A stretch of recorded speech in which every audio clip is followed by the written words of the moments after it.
जय श्री कृष्ण दोस्तों। श्रीमद् भगवत गीता का 8वां अध्याय अक्षर ब्रह्म योग के नाम से जाना जाता है। इस अध्याय में भगवान श्री कृष्ण ने अर्जुन को जीवन, मृत्यु और आत्मा के रहस्यों का विस्तार से वर्णन किया है। उन्होंने यह भी बताया है कि मृत्यु के समय व्यक्ति की सोच और ध्यान का उसके अगले जन्म पर क्या प्रभाव पड़ता है। यह अध्याय कुल 28 श्लोकों में विभाजित है।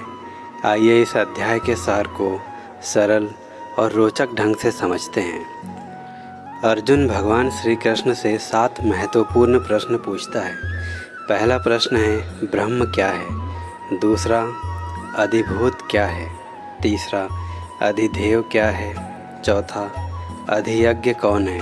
पांचवा प्रश्न, योग में कैसे स्थित रहा जा सकता है? छठवां प्रश्न, मृत्यु के समय भगवान को कैसे स्मरण किया जा सकता है? और सातवां प्रश्न, ध्यान करते समय भगवान को कैसे प्राप्त किया जा सकता है? भगवान श्री कृष्ण इन प्रश्नों का उत्तर देते हुए अर्जुन को बताते हैं कि ब्रह्म अविनाशी आत्मा है जो अनंत और अपरिवर्तनीय है। अधिभूत नाशवान भौतिक संसार है। अधिदेव समस्त देवताओं के अधिपति स्वयं भगवान है। और अधियज्ञ यज्ञ का स्वामी यानी परमात्मा जो सभी यज्ञों में स्थित है। उसके बाद भगवान बताते हैं कि मृत्यु के समय जिस व्यक्ति को जो भी विचार होता है वही उसके अगले जन्म को निर्धारित करता है। यदि व्यक्ति भगवान का स्मरण करता है तो वह भगवान को प्राप्त होता है। इसीलिए जीवन भर भगवान का ध्यान और स्मरण करते रहना चाहिए ताकि मृत्यु के समय भगवान का स्मरण हो सके। ध्यान और योग के विषय में भगवान श्री कृष्ण ध्यान योग की विधि बताते हैं जिसमें व्यक्ति को एकाग्र होकर मन, बुद्धि और इंद्रियों को नियंत्रित करके परमात्मा का ध्यान करना चाहिए। योग अभ्यास से व्यक्ति अपने मन को शुद्ध करता है और आत्म साक्षात्कार प्राप्त करता है। भगवान श्री कृष्ण कहते हैं कि जो व्यक्ति अपने जीवन में सच्चे मन से ध्यान योग का पालन करता है वह मृत्यु के बाद भी परमात्मा को प्राप्त करता है। परम धाम की प्राप्ति के विषय में श्री कृष्ण बताते हैं कि जो व्यक्ति उनके धाम को प्राप्त करता है वह जन्म और मृत्यु के चक्र से मुक्त हो जाता है। वह परम धाम अनंत अजर अमर है।